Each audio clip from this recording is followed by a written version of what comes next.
Hi friends, welcome back to SP Electronics Channel. இனி நம்ம சேனல்ல எலக்ட்ரிக் வெஹிக்கிளுக்கு வரக்கூடிய லித்தியம் பேட்டரிஸை எப்படி அசெம்பிள் பண்ணலாம் அப்படிங்கிற ஒரு பேசிக்கான இன்ஃபர்மேஷன் அண்ட் டீடைல்ஸை இன்னைக்கு நம்ம சேனல்ல வந்து பார்க்க போறோம். இந்த வீடியோ முழுக்க எஜுகேஷனல் பர்பஸ் ஒன்லி, அதாவது ஒரு பேட்டரி பேக்ல என்னென்ன மெட்டீரியல்ஸ்லாம் யூஸ் பண்றாங்க, இது எப்படிலாம் அசெம்பிள் பண்றாங்க அப்படிங்கிற ஒரு சின்ன டுட்டோரியல் தான் உங்களுக்கு வந்து சொல்லி தர போறேன். இந்த வீடியோ பார்த்துட்டு மக்களாகி நீங்க பேட்டரி பேக் செஞ்சு வண்டியில போட்டு ஓட்டுறதோ இல்லை மற்றவங்களுக்கு பண்ணி கொடுக்கறதோ அந்த மாதிரிலாம் பண்ணக்கூடாது. ஏன்னா அதுக்கு ப்ராப்பரான ஒரு எஜுகேஷனல் இல்லாமல் இந்த மாதிரி பேட்டரி பேக்ஸ்லாம் அசெம்பிள் பண்ணி பப்ளிக்கில் போட்டு ஓட்டக்கூடாது. ஸோ அதாவது வீடியோக்கு முன்னாடி நான் வந்து சொல்லிடுறேன். ஸோ இந்த வீடியோ பேட்டரி அசெம்பிள் பண்ணுற technicians and electric vehicle service பண்ணுற டெக்னீஷியன்ஸ் அவங்களுக்கு வந்து பார்த்தீங்கன்னா கண்டிப்பாக இந்த வீடியோ வந்து பிடிக்கும். ஸோ சாதாரண மக்கள் இந்த வீடியோ பார்க்க வேணாம், தேவைப்பட்டால் நீங்கள் இந்த வீடியோ ஸ்கிப் பண்ணிட்டு கூட போகலாம். ஸோ இந்த வீடியோ முழுக்க வந்து பார்த்தீங்கன்னா ஒரு எலக்ட்ரிக் வெஹிக்கிளோட பேட்டரியை எப்படி அசெம்பிள் பண்ணலாம் அப்படிங்கிற ப்ராப்பரான ஒரு வீடியோ இது. ஸோ என்னென்ன மெட்டீரியல்ஸ்லாம் நாங்கள் யூஸ் பண்ணுறோம், நாங்கள் எந்த மாதிரிலாம் பேட்டரி பேக்ஸ் அசெம்பிள் பண்ணி கஸ்டமர்ஸுக்கு கொடுத்துன்னு இருக்கோம் அப்படிங்கிற இந்த சின்ன இன்ஃபர்மேஷன் எல்லாமே இந்த வீடியோவில் வந்து நான் சொல்ல போகிறேன். ஸோ இப்போ நம்ம பேட்டரி செய்யறதுக்கு தேவையான ராம் மெட்டீரியல்ஸ் எல்லாமே வந்து பார்த்தீங்கன்னா டேபிள் மேலே வந்து எடுத்து வச்சிருக்கேன். இன்னைக்கு நம்ம செய்ய போகிற பேட்டரி 48 வோல்ட்டில் 30Ah பேட்டரி வந்து செய்ய போகிறோம். அதாவது 48 வோல்ட்டில் 30 ஆம்பியர் ஹவர் பேட்டரி வந்து பார்த்தீங்கன்னா இனி நம்ம வந்து அசெம்பிள் பண்ண போகிறோம். அதுதான் உங்களுக்கு நான் சொல்லித்தர போகிறேன். அதுக்கு தேவையான Ram materials, cells, BMS, wire, இந்த ப்ளூ ஷீட் எல்லாமே வந்து எடுத்து வச்சிருக்கேன். ஸோ இது ஒவ்வொரு பொருளும் நான் தனித்தனியாக உங்களுக்கு வந்து பார்த்தீங்கன்னா டீட்டெயில் வந்து எக்ஸ்பிளைன் பண்ணுறேன். என்னென்ன மெட்டீரியல் எதுக்கு யூஸ் ஆகுது, இது எங்கெங்கெல்லாம் பயன்படுத்தலாம் அப்படிங்கிற மொத்தத்தையும் விளக்கிட்டு பிறகு வந்து பார்த்தீங்கன்னா இந்த பேட்டரி எப்படி வந்து நம்ம அசெம்பிள் வந்து பண்ணலாம், அதாவது ஒரு பேட்டரி பேக்கை எப்படி உருவாக்கலாம் அப்படிங்கிறதையும் உங்களுக்கு சொல்லி தர போகிறேன். ஸோ இது வந்து பார்த்தீங்கன்னா லித்தியம் ஃபெரோபாஸ்பேட் பேட்டரி, இது LFP பேட்டரின்னு சொல்லுவாங்க, இல்லை LiFePO4 அப்படின்னு சொல்லுவாங்க. ஸோ இன்னி நான் எடுத்துக்கிற செல் வந்து பார்த்தீங்கன்னா HX பிராண்டில் EV கிரேட் செல் வந்து எடுத்திருக்கேன். 3.2 வோல்ட்டு 6000 mAh LFP செல், அதாவது லித்தியம் ஃபெரோபாஸ்பேட் செல் இது. ஸோ இது வந்து பார்த்தீங்கன்னா HX பிராண்டில் EV கிரேட் செல் இது. குவாலிட்டி வந்து பார்த்தீங்கன்னா பெஸ்ட்டாக இருக்கும். ஸோ நீங்கள் லித்தியம் ஃபெரோபாஸ்பேட் செல்ஸ் வச்சு பேட்டரி பேக் பண்ணாலும் இல்லை லித்தியம் அயன் செல்ஸ் வச்சு பேட்டரி பேக் பண்ணாலும் அதோட அசம்பிளிங் மெத்தட் வந்து பார்த்தீங்கன்னா ரெண்டுத்துக்குமே ஒரே மெத்தட் தான், ஒரே மாதிரி தான் எல்லாமே வந்து பார்த்தீங்கன்னா அசம்பிள் வந்து பண்ண போகிறோம். பட் இங்கே யூஸ் பண்ணுற BMS அண்ட் இதுக்கான ராம் மெட்டீரியல்ஸ் மட்டும் வந்து பார்த்தீங்கன்னா மாறும், லித்தியம் அயன் அண்ட் லித்தியம் ஃபெரோபாஸ்பேட்டுக்கு. ஸோ இப்போ நம்ம ஒவ்வொரு மெட்டீரியலாக பார்க்கலாம். ஸோ ஸ்டார்டிங்லேருந்து எண்டு வரைக்கும் என்னென்ன மெட்டீரியல்ஸ் நம்ம யூஸ் பண்ண போகிறோம் அப்படிங்கிறத இந்த வீடியோவில் பார்த்துட்டு இதோட பார்ட் 2 வீடியோவில் இதோட அசம்பிளிங் எப்படி பண்ணுறோம் அப்படிங்கிறத நான் உங்களுக்கு வந்து ஸ்டெப் பை ஸ்டெப்பாக சொல்லித்தரேன். வீடியோ ஸ்கிப் பண்ணாதீங்க, ஏன்னா இதில் நிறைய டீட்டெயில்ஸ் வந்து சொல்லுவேன் அசம்பிளிங் அப்படின்றதுனால. ஸோ யாராச்சும் டெக்னீஷியன் இல்லை எலக்ட்ரிஷியன் யாரா பேட்டரி பேக் அசம்பிள் பண்ண போகிறீங்க அப்படின்னா அவங்களுக்கு இந்த வீடியோ கண்டிப்பாக யூஸ்ஃபுல்லாக இருக்கும். சாதாரண மக்கள் இதை பார்த்து பேட்டரி பேக் அசம்பிள் பண்ணி பப்ளிக்கில் போட்டு ஓட்ட வேணாம். இது என்னோடய தனிப்பட்ட கருத்து, இது நான் வீடியோக்கு முன்னாடியே உங்களுக்கு சொல்லிடுறேன். ஸோ ஃபஸ்ட்டு வந்து பார்த்தீங்கன்னா செல்லு, ஆல்ரெடி நான் செல்லை பற்றி சொல்லிட்டேன். HX பிராண்டில் EV கிரேட் செல்லு இது. ஸோ லித்தியம் ஃபெரோபாஸ்பேட்டில் 6000 mAh இது. ஸோ இது தேவைப்படும். நெக்ஸ்ட் வந்து பார்த்தீங்கன்னா இந்த செல்லுக்கு மேலே வந்து பார்த்தீங்கன்னா இது கேஸ் கட்டுன்னு சொல்லுவோம். இது அதாவது பாசிட்டிவ் சைடு மட்டும் ஓட்டுறதுக்கான ப்ரொடக்ஷன் ஷீட்டுன்னு சொல்லலாம் நீங்கள். ஸோ இது வந்து பார்த்தீங்கன்னா ஸ்டிக்கர் மாதிரி வரும் இது. ஸோ இது எதற்காக ஓட்டுறோம் அப்படின்னு சொல்லிட்டு பார்த்தீங்கன்னா இந்த செல்லில் மைனஸ் வந்து பார்த்தீங்கன்னா இந்த எண்டில் இருந்து இந்த லாஸ்ட் வரைக்கும் வந்து பார்த்தீங்கன்னா மைனஸ் இருக்கும், அதாவது நெகட்டிவ் சைடு. ஸோ இந்த ஒரு பார்ட்டு மட்டும்தான் வந்து பார்த்தீங்கன்னா பாசிட்டிவ் சைடாக வந்து இருக்கும் எல்லா செல்லுமே வந்து பார்த்தீங்கன்னா லித்தியம் அயன், லித்தியம் ஃபெரோபாஸ்பேட்டு. ஸோ நம்ம நிக்கல் ஸ்ட்ரிப் இது மேலே வச்சு வெல்டு பண்ணும்போது இந்த மைனஸில் போய்ட்டு ஹீட் ஆகும்போது படக்கூடாது அப்படின்றதுக்காக இந்த கேஸ்கட் அப்படின்னு சொல்லக்கூடிய இந்த ஷீட் வந்து பார்த்தீங்கன்னா இந்த பாசிட்டிவ் சைடு வந்து ஒட்டிப்போம், ஓகேங்களா. ஸோ இந்த மாதிரி ஒட்டி தான் கண்டிப்பாக பேட்டரி பேக் பண்ணணும். சின்ன விஷயங்கள்லாம் இருக்குது, அதெல்லாம் பண்ணாமல் பேட்டரி பேக் பண்ணக்கூடாது. ஸோ அந்த ஷீட்டு தான் வந்து பார்த்திங்கன்னா இந்த ஒரு ஷீட்டில் வந்து பார்த்திங்கன்னா மொத்தம் 44 பீஸ் வரும், இந்த மாதிரி ரவுண்ட் ஸ்டிக்கர்ஸு.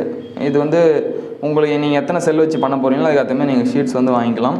ஸோ இப்போ நான் வீடியோவில் காட்டக்கூடிய எல்லா மெட்டீரியலுமே வந்து பார்த்திங்கன்னா நம்ம வந்து சப்ளை பண்ணின்னு இருக்கும். நிறைய பேர் நம்மக்கிட்ட மெட்டீரியல்ஸ் வாங்கி பேட்டரி பேக் அசெம்பிள் பண்ணுறாங்க.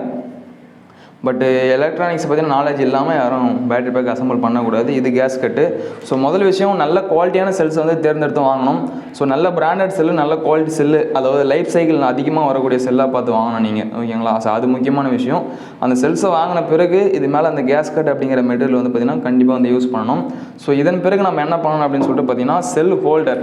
ஸோ நம்ம எத்தனை சீரியஸ் எத்தனை பேரலில் நம்ம வந்து இந்த செல்ஸை வந்து அடுக்கி நம்ம வெல்டு பண்ண போகிறோம் அப்படின்றத பொறுத்து செல் ஹோல்டர் வந்து பார்த்திங்கன்னா நீங்கள் அடுக்கி வைக்கணும் இந்த மாதிரி.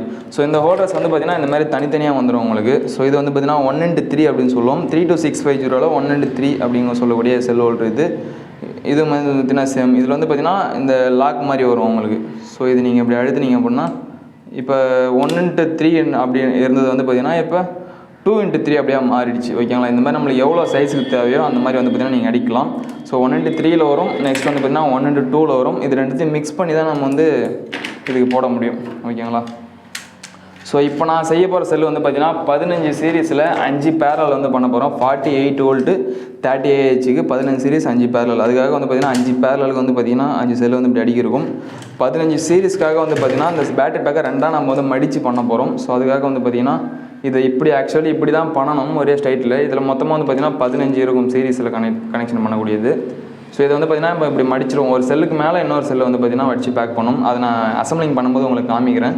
ஸோ அதுக்காக வந்து பார்த்தீங்கன்னா ஒரு சைடு வந்து பார்த்தீங்கன்னா 8 இன்னொரு சைடு வந்து பார்த்தீங்கன்னா 7 பீஸ் வந்து அடிக்க வச்சுருக்கும். மொத்தம் 15 வரும் உங்களுக்கு.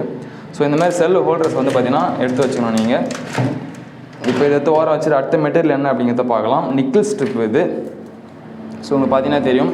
ஸோ இந்த நிக்கிள் ஸ்ட்ரிப் மூலிமா தான் வந்து பார்த்தீங்கன்னா நம்ம செல்ஸை வந்து பார்த்தீங்கன்னா சீரிஸ் அண்ட் பேரல் கனெக்ஷன்லாம் இணைக்க போகிறோம். அதாவது வெல்டிங் பண்ண போகிறோம். ஸ்பாட் வெல்டிங் அப்படின்னு சொல்லுவாங்க. அந்த ஸ்பாட் வெல்டிங் பண்ணி அந்த நிக்கிள் ஸ்ட்ரிப் வச்சு இதில் வந்து பார்த்தீங்கன்னா வெல்டு பண்ணணும். ஸோ அதுக்காக வந்து பார்த்தீங்கன்னா நிக்கிள் ஸ்ட்ரிப் வந்து நம்ம கட் பண்ணி வந்து வச்சுருக்கோம். நம்மளுக்கு தேவையான சைஸுக்கு வந்து பார்த்தீங்கன்னா நிக்கிள் ஸ்ட்ரிப் வந்து கட் பண்ணிக்கலாம்.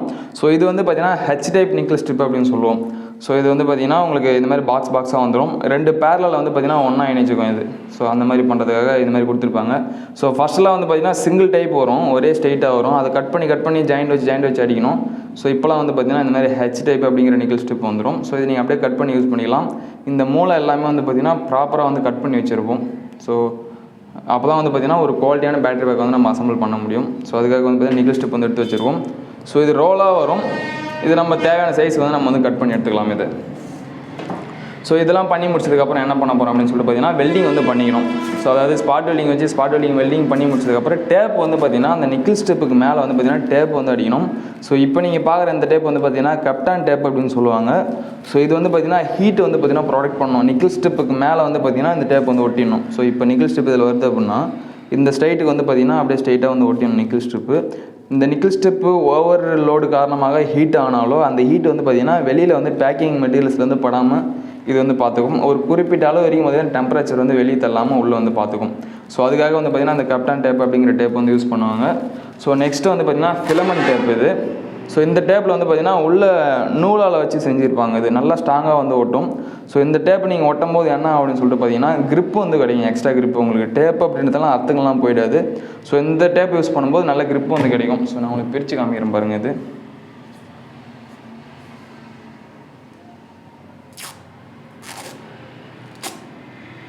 ஸோ இப்போ பார்த்தீங்கன்னா தெரியும் அந்த நூலாக உங்களுக்கு வந்து சென்டரில் வந்து இருக்கும். கையெல்லாம் இழுத்துலாம் அறக்கவே முடியாது. கத்தி இல்லாமல் இது எதுவுமே பண்ண முடியாது. ஸோ நல்லா ஸ்ட்ராங்காக பேக்கிங் பண்ணுறதுக்காக இந்த டேப் வந்து யூஸ் பண்ணோம். நெக்ஸ்ட்டு வந்து பார்த்தீங்கன்னா டிஷ்யூ டேப் அப்படின்னு சொல்லுவோம் இந்த டேப்பு. ஸோ இது வந்து பார்த்தீங்கன்னா டிஷ்யூ டேப்பு. இதே நான் பிரித்து காமிக்கிறேன் உங்களுக்கு. ஸோ இது வந்து பார்த்தீங்கன்னா சப்போஸ் கப்டான் டேப் அவங்களால வாங்க முடியல, இது காஸ்ட் வந்து அதிகம். இந்த ரவர் டேப்பை வந்து பார்த்தீங்கன்னா கிட்டத்தட்ட 150 ரூபா மேலே வந்து வரும் இந்த டேப்பு. ஸோ அந்த டேப் வாங்க முடியல அப்படின்னா டேரெக்டாக வந்து பார்த்தீங்கன்னா இதை நிக்கிள் ஸ்ட்ரிப் ஃபுல்லாக வந்து நீங்கள் வந்து அடிச்சிக்கலாம். இது வந்து ஒரு செல்லுக்கு வந்து பார்த்தீங்கன்னா ஃபுல்லாக கவர் பண்ணணும் அப்படியே உங்களுக்கு. ஸோ இந்த மாதிரி இருக்குது அப்படின்னா ஒரு செல்லை ஃபுல்லாக வந்து பார்த்தீங்கன்னா கவர் பண்ணிக்கலாம். ஸோ ஓகேங்களா. ஸோ இந்த மாதிரி கவர் பண்ணுறதுக்காக பார்த்தீங்கன்னா இந்த டேப் யூஸ் பண்ணுவோம். ஸோ இந்த டேப்போட குவாலிட்டிலாம் நீங்கள் செக் பண்ணணும்னா பாருங்கள். அந்த கேஸ் கட்டே வந்து பார்த்தீங்கன்னா பிரித்து வெளியே எடுத்துன்னு வந்துச்சு. அந்த அளவு வந்து பார்த்தீங்கன்னா இதில் யூஸ் பண்ணிக்கிற அந்த கம் வந்து பார்த்தீங்கன்னா ஸ்ட்ராங்காக இருக்கும்.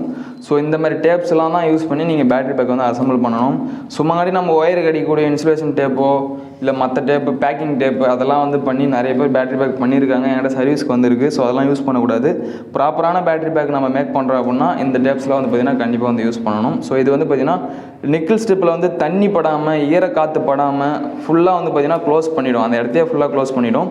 ஸோ சப்போஸ் பேட்டரியில் மேலே தண்ணி பட்டாலோ நிக்கிள் ஸ்ட்ரிப்பில் போய்ட்டு ஒட்டாமல் இருக்கும். இது வந்து பார்த்தீங்கன்னா மேலே வந்து மெழுகு போன்ற அமைப்பு இருக்கும். தண்ணி பட்டாலும் இதில் ஒட்டாது, சரிஞ்சு கீழே வந்துடும். ஓகேங்களா. ஸோ இதை நீங்கள் 2 லேயராக வந்து பிரிச்சுக்கலாம். ஸோ இதில் உள்ளே வந்து பார்த்தீங்கன்னா தனியாக இந்த இதுவும் மட்டும் உங்களுக்கு வரும். ஸோ ஓகேங்களா. இந்த உள்ளே இருக்கிற இந்த வெள்ளை கலர் டேப் மட்டுமே தனியாக வரும். இதை நீங்கள் டபுள் சைட் டேப் மாதிரி கூட நீங்கள் யூஸ் பண்ணிக்கலாம். ஸோ ஒயர்லாம் வந்து நீங்கள் ஒட்டுறீங்க அப்படின்னும் போது ப்ராப்பராக லைன் எடுத்துன்னு போனோம் அப்படின்னா அதுக்கு வந்து பார்த்தீங்கன்னா செல்ஸ் மேலே வந்து இதை ஓட்டிட்டு அது மேலே வந்து ஒயர் வந்து எடுத்துக்கலாம். ஸோ இல்லை அப்படின்னா மொத்தமாக போட்டு நீங்கள் யூஸ் பண்ணிக்கலாம். இது 2 யூஸ் போகிறோம். இந்த டேப் வந்து பார்த்தீங்கன்னா இது டிஷ்யூ டேப் இது நேமு. ஸோ இப்போ டேப்ஸ் எல்லாமே வந்து பார்த்தாச்சு. இப்போ நம்ம என்ன பண்ணுறோம்னா ஃபஸ்ட்டு நல்ல செல்லு பிராண்டடான செல்லை வந்து தேர்ந்தெடுத்துக்கணும். மேலே வந்து கேஸ் கட் வந்து ஒட்டிட்டோம். செல்லு ஹோல்டரில் நமக்கு தேவையானபடி வந்து பார்த்திங்கன்னா வந்து அடிக்கிட்டோம். இதன் பிறகு நிக்கிள் ஸ்ட்ரிப் பண்ணிட்டோம். நிக்கிள் ஸ்ட்ரிப் பண்ணதுக்கு பிறகு டேப் வந்து அடிச்சிடறோம். ஓகேங்களா. டேப் அடிச்சதுக்கு பிறகு என்ன பண்ணோம் அப்படின்னா அந்த பேட்டரி பேக்கை 2ஆக மடிக்கணும். அதை மடிக்கிறதுக்காக வந்து பார்த்திங்கன்னா இந்த மாதிரி எப்பாக்சி ஷீட்டுன்னு சொல்லுவோம். இதை ஸோ உங்களுக்கு பார்த்தீங்கன்னா தெரியும் எல்லோ கலரில் ஃபைபர் ஷீட் இது. ஸோ இந்த ஷீட் வந்து பார்த்தீங்கன்னா 2 பேட்டரி பேக் மடிக்கும் போது அதோட சென்டரில் வந்து வைப்போம். அது மட்டும் இல்லாமல் அந்த பேட்டரி பேக்கை பேக்கிங் பண்ணும்போது, அதாவது அவுட்டர் பேக்கிங் பண்ணும்போது மேலே வந்து பார்த்தீங்கன்னா வச்சு அதன் பிறகு இந்த ப்ளூ ஷீட் வந்து பார்த்தீங்கன்னா நாங்கள் வந்து போடுவோம். ஸோ அதுக்காக பயன்படுத்தக்கூடிய ஷீட்டு தான் வந்து பார்த்தீங்கன்னா இந்த எபாக்சி ஷீட் அப்படிங்கிறது. இது ஃபைபர் ஷீட்டு, அதாவது எலக்ட்ரானிக் பிசிபிலாம் வந்து பார்த்துருப்பீங்க. அந்த பிசிபியில் யூஸ் பண்ணக்கூடிய ஷீட்டு, அதில் கொஞ்சம் குவாலிட்டி கம்மியான ஷீட் இது, ஓகேங்களா. ஸோ அந்த பிசிபிக்கெலாம் வந்து பார்த்திங்கன்னா நல்லா ஹை குவாலிட்டியான ஷீட் வந்து யூஸ் பண்ணுவாங்க. இது வந்து பார்த்திங்கன்னா அதில் வந்து லோ குவாலிட்டியான ஷீட்ஸு. ஸோ இதில் வந்து பார்த்திங்கன்னா நிறைய திக்னஸ் இருக்குது. இது வந்து பார்த்திங்கன்னா 0.5 mm, இதில் 0.7 mm இருக்குது, 0.1 mm இருக்குது. ஸோ நம்மளோட பேட்டரியோட ஸ்ட்ரென்த்தை பொறுத்து நீங்கள் வந்து பார்த்திங்கன்னா திக்னஸ் வந்து பார்த்திங்கன்னா செலக்ட் வந்து பண்ணிக்கலாம். ஸோ இது வந்து எபாக்சி ஷீட்டு. இந்த எபாக்சி ஷீட்டுமே வந்து பார்த்திங்கன்னா ஹீட்டு வந்து பார்த்திங்கன்னா அதிகமாக தாங்கக்கூடிய ஒரு மெட்டீரியல். அவ்வளோ சீக்கிரத்தில் உள்ளே வந்து ஃபயர் ஆகாது. பேட்டரி பேக் ஹீட் ஆனாலுமே அந்த ஹீட் எல்லாமே தாங்கக்கூடிய ஒரு அளவுக்கு தான் வந்து பார்த்திங்கன்னா இந்த ஃபைபர் ஷீட் எல்லாமே டிசைன் வந்து பண்ணியிருப்பாங்க. ஸோ உடையாது, நல்லா ஸ்ட்ராங்காக இருக்கும் இது. ஸோ இந்த ஷீட் வந்து பார்த்திங்கன்னா எபாக்சி ஷீட் அப்படின்னு சொல்லுவோம், எல்லோ கலரில் இருக்கும் இது. ஸோ இது இல்லாமல் நெக்ஸ்ட் வந்து பார்த்திங்கன்னா இது பேக்கிங்லாம் பண்ணி வச்சதுக்கப்புறம் நம்மளுக்கு லைன் அவுட் எடுக்கிறதுக்காக ஒயர் வந்து தேவைப்படும். ஸோ இந்த ஒயர் வந்து பார்த்திங்கன்னா 10 AWG அப்படின்னு சொல்லக்கூடிய சிலிக்கான் கேபிள் இது. ஸோ ஓகேங்களா, 600 வோல்ட் வரைக்கும் டிசி கொடுத்துக்கலாம். 200 டிகிரி செல்சியஸ் வரைக்கும் இது வந்து ஹீட் வந்து தாங்கும். அதிகப்படியான கரண்ட் வந்து பார்த்திங்கன்னா இந்த சிலிக்கான் கேபிள் மூலமாக எடுத்துக்கலாம். ஸோ இந்த கேபிள் வந்து பார்த்திங்கன்னா பியூர் டிசி கேபிள் இது. எலக்ட்ரிக் வெஹிக்கிள், சோலார், பேட்டரி அதுக்காக பயன்படுத்தக்கூடிய கேபிள் இது. ஸோ குவாலிட்டி வந்து பார்த்திங்கன்னா ஃபஸ்ட் குவாலிட்டி அப்படின்னா இதுதான் ஃபஸ்ட் குவாலிட்டின்னு சொல்லலாம். அந்த அளவுக்கு கேபிளோட குவாலிட்டி இருக்கும். Silicon cable. ஸோ எப்படி வேணாலும் நீங்கள் வளைச்சிக்கலாம், என்ன வேணாலும் பண்ணிக்கலாம். உள்ளே வந்து பார்த்திங்கன்னா ஒயர் காப்பர் தான், காப்பருக்கு மேலே ஜிங்கு கோட்டிங் போட்டிருக்கும். ஸோ ஒவ்வொரு அந்த கம்பி வந்து பார்த்திங்கன்னா முடியோட சின்னதாக இருக்கும், அவ்வளோ நைஸாக இருக்கும் இதில் இருக்கிற கம்பி எல்லாமே. ஸோ ஓகேங்களா. ஸோ இந்த கேபிள் தான் வந்து பார்த்திங்கன்னா எலக்ட்ரிக் வெஹிக்கிள் பேட்டரியை யூஸ் பண்ணணும். ஏன்னா இதுதான் அதிகப்படியான ஹீட்டையும் தாங்கும், அதிகப்படியான கரண்ட்டையும் வெளியே தள்ளும். ஸோ நீங்கள் நார்மல் காப்பர் கேபிள், ஏசி கேபிள்லாம் யூஸ் பண்ணிங்கன்னா மெல்ட் ஆகும். ஸோ நம்ம பண்ணுற டிசைனுக்கு வராது. ஸோ அது யூஸ் பண்ணக்கூடாது. எலக்ட்ரிக் வெஹிக்கிள் பேட்டரி அப்படின்னா இந்த கேபிள் தான் வந்து யூஸ் பண்ணணும். ஸோ எல்லாத்தையும் பார்த்தாச்சு. கடைசியாக பிஎம்எஸ் அப்படின்னா பேட்டரி மேனேஜ்மெண்ட் சிஸ்டம். ஸோ இதை பற்றின தனித்தனி வீடியோஸ் நம்ம சேனல் ஆல்ரெடி போட்டோம். சீரிஸ்னால் என்ன, பேரலல்லாம் என்ன, பிஎம்எஸ்னால் என்ன அப்படிங்கிற ஃபுல் வீடியோ வந்து போட்டாச்சு. சேனல் வந்து செக் பண்ணி பாருங்கள். இன்றைக்கி நம்ம இந்த பேட்டரி பேக் செய்ய எடுத்துக்கிற பிஎம்எஸ் வந்து பார்த்திங்கன்னா டேலி பிராண்டோட பிஎம்எஸ் இது. 15 சீரிஸில் 40 amps பிஎம்எஸ், அதாவது 48 வோல்ட்டு 40 amps அவுட்புட் கரண்ட் தரக்கூடிய பிஎம்எஸ் இது. Discharge current 40 amps and charge current வந்து பார்த்திங்கன்னா 20 amps வரைக்கும் சப்போர்ட் பண்ணும் இது. 15 சீரிஸு. இதே 48 வோல்ட்டுக்கு 16 சீரிஸையும் வந்து நீங்கள் வந்து யூஸ் பண்ணிக்கலாம். பட் அதுக்கு சார்ஜர் வந்து மாற்றுற மாதிரி இருக்கும். ஸோ இதுக்கு ஒரு சார்ஜர், அதுக்கு ஒரு சார்ஜர், அதாவது 15 சீரிஸுக்கு ஒரு சார்ஜர் வரும், 16 சீரிஸுக்கு ஒரு சார்ஜர் வரும். ஸோ இந்த பிஎம்எஸ்லையுமே வந்து பார்த்திங்கன்னா அந்த கேபிள் நான் சொன்ன மாதிரி சிலிக்கன் கேபிள் தான் யூஸ் பண்ணியிருப்பாங்க. ஸோ ஏன்னா அந்த ப்ராப்பரான ஒரு கரண்ட் வரணும் அப்படின்றத சிலிக்கன் கேபிள் வந்து யூஸ் பண்ணியிருப்பாங்க இதில். ஸோ இதுவுமே சேம் வந்து பார்த்திங்கன்னா அதே குவாலிட்டி தான், 10 AWG அப்படிங்கிற சைஸ் தான் இது. ஸோ இதில் வந்து பார்த்திங்கன்னா மொத்தமாக 16 ஒயர் வந்து வந்துடும். இதுதான் சென்ஸ் ஒயர் அப்படின்னு சொல்லுவோம். ஸோ இது ஒவ்வொன்றா வந்து பார்த்திங்கன்னா நம்ம லைன் கொடுக்கும்போது உங்களுக்கு சொல்கிறேன் எப்படி பண்ணுறது. ஸோ கைஸ் லாஸ்ட்டாக வந்து பார்த்திங்கன்னா ப்ளூ ஷீட்டை பற்றி பேச போகிறோம். இந்த ஷீட் வந்து பார்த்திங்கன்னா பேட்டரி பேக்கிங்காக யூஸ் பண்ணுறது, ஹீட் சிங்க் டியூப் அப்படின்னு சொல்லுவாங்க இது. ஸோ இந்த ஷீட் வந்து பார்த்திங்கன்னா உங்களுக்கு டியூப் மாதிரி வரும். ஸோ இதை பேட்டரி பேக் இது உள்ளே வச்சுட்டு ஹீட் பண்ணும்போது அப்படியே சுருங்கி அது மேலே வந்து ஒட்டிக்கும், ஒரு ப்ராப்பரான பேக்கிங் வந்து கிடைக்கும். ஸோ அதுக்காக வந்து பார்த்திங்கன்னா இந்த ப்ளூ ஷீட் வந்து யூஸ் பண்ணுவோம். இது ஃபைனல். இதுக்கப்புறமா வந்து பார்த்திங்கன்னா உங்களுக்கு தேவைப்பட்டால் இந்த மாதிரி கனெக்டர்ஸ் வந்து யூஸ் பண்ணிக்கலாம். ஸோ பேட்டரியிலேருந்து வண்டிக்கு கனெக்ட் பண்ணக்கூடிய கனெக்டர், சார்ஜர்லேருந்து பேட்டரி கனெக்ட் பண்ண கனெக்டர், அது மாதிரி இருக்குது, 2 கனெக்டர் இருக்குது. ஸோ அது தேவைப்பட நீங்கள் வந்து யூஸ் பண்ணிக்கலாம். இது வந்து பார்த்திங்கன்னா ஆண்ட்ரசன் கனெக்டர்னு சொல்லுவாங்க. 50 amps வரைக்கும் இதில் மேக்ஸிமம் வந்து நீங்கள் கரண்ட் வந்து டிஸ்சார்ஜ் வந்து பண்ணிக்கலாம். ஸோ அதுக்கு யூஸ் பண்ணக்கூடிய ஆண்டர்சன் கனெக்டர் இது. இது பேட்டரியில் ஒரு பேரும், நீங்கள் யூஸ் பண்ணக்கூடிய எலக்ட்ரிக் வெஹிக்கிள் ஒரு பேரும் போட்டிங்க அப்படின்னா பேட்டரி தேவைப்படும் போது கைட்டி உள்ள வச்சுக்கலாம். அதை கனெக்ஷன் பண்ணுறதுக்காக யூஸ் பண்ணும். ஸோ இது கம்பல்சரியாக போட்டாகணுமான்னு கேட்டிங்கன்னா கண்டிப்பாக போடணும் தான். பட் இது இல்லாமலும் யூஸ் பண்ணலாம், அப்படியே ஜாயின் பண்ணி கூட நீங்கள் ஓட்டலாம். பட் இது போட்டு யூஸ் பண்ணுறது பெஸ்ட்டு. இது எல்லாமே வந்து பார்த்திங்கன்னா காஸ்ட்டு தான். ஸோ இது எல்லா மெட்டீரியலும் சின்ன சின்ன மெட்டீரியல் எல்லாமே இருக்குது. இதெல்லாம் பண்ணி பார்த்தா ஒரு ப்ராப்பரான பேட்டரி பேக் வந்து நம்மளால் அசம்பிள் வந்து பண்ண முடியும். ஸோ இப்போ நான் இந்த வீடியோவில் ஒரு எலக்ட்ரிக் வெஹிக்கிள் பேட்டரி செய்யறதுக்குன்னா ரா மெட்டீரியல்ஸ் என்னென்ன தேவை அப்படிங்கிறது உங்களுக்கு தெளிவாக வந்து சொல்லியிருப்பேன். ஸோ இப்போ நம்ம வீடியோவில் காட்டின எல்லா மெட்டீரியல்ஸ் வச்சு தான் நம்ம வந்து பார்த்திங்கன்னா ஒரு பேட்டரி பேக் வந்து அசம்பிள் பண்ண போகிறோம். ஸோ இப்போ வந்து பார்த்திங்கன்னா ஒன்லி ஃபார் ரா மெட்டீரியல்ஸ் மட்டும் தான் உங்களுக்கு காமிச்சிருக்கேன். இது இல்லாமல் இது அசம்பிள் பண்ணுறதுக்கு ஒரு சில மிஷினரிஸ்லாம் இருக்குது. அதை நான் அடுத்த வீடியோவில் வந்து உங்களுக்கு காமிக்கிறேன். ஸோ இப்போ வந்து பார்த்திங்கன்னா இந்த வீடியோ டைமிங் வந்து அதிகமாக போயிட்டுருக்கும் ஆல்ரெடி. ஸோ இது மெட்டீரியல்ஸ் என்னென்ன யூஸ் பண்ணுறோம் அப்படிங்கிறது நீங்கள் பார்த்துட்டு இருப்பீங்க. இதுக்கு அடுத்த வீடியோவில் இது எப்படி வந்து பார்த்திங்கன்னா நீங்கள் அசம்பிள் வந்து பண்ணலாம், நாங்கள் எப்படி அசம்பிள் பண்ணுறோம் அப்படிங்கிற வீடியோ வந்து பார்த்திங்கன்னா அடுத்த பார்ட் 2 வந்து போஸ்ட் பண்ணுறேன். ஸோ இதோட இந்த வீடியோ முடிச்சுக்கிறேன். ஏன்னா ரொம்ப லாங்காக போச்சு அப்படின்னா உங்களால் பார்க்க முடியாது. டெய்லி ஒரு வீடியோ வந்து போஸ்ட் பண்ணுறோம். ஸோ இது முதல் பார்ட்டு. மெட்டீரியல்ஸ் என்னென்ன அப்படிங்கிறத நீங்கள் வந்து பார்த்துட்டு இருப்பீங்க. இதுக்கப்புறம் நம்ம இன்ஸ்டாலேஷன், அதாவது அசம்பிள் வந்து பண்ணும்போது எப்படியெல்லாம் அதை அசம்பிள் பண்ணலாம், எத்தனை மெட்டீரியல்ஸ், ஒரு 48 வோல்ட்டுக்கு என்ன பட்ஜெட் வருது அப்படிங்கிறதையும் உங்களுக்கு நான் தெளிவாக வந்து சொல்கிறேன். ஸோ மீண்டும் பார்ட் 2 வீடியோவில் உங்களை சந்திக்கிறேன். ஸோ நன்றி, வணக்கம்.